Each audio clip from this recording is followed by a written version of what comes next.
Компания ОМЗАП, добрый день. Ну что, никогда не было, и вот опять.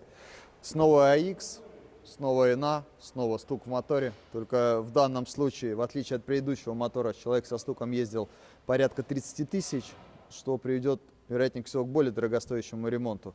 В масле, когда сливали, уже мы видели частички металла, да, там вкладыши будет порядком изношенный коленвал. Плюс вот сняли постель распредвалов, здесь мы уже видим, вот можете посмотреть, глубокие задиры, большие.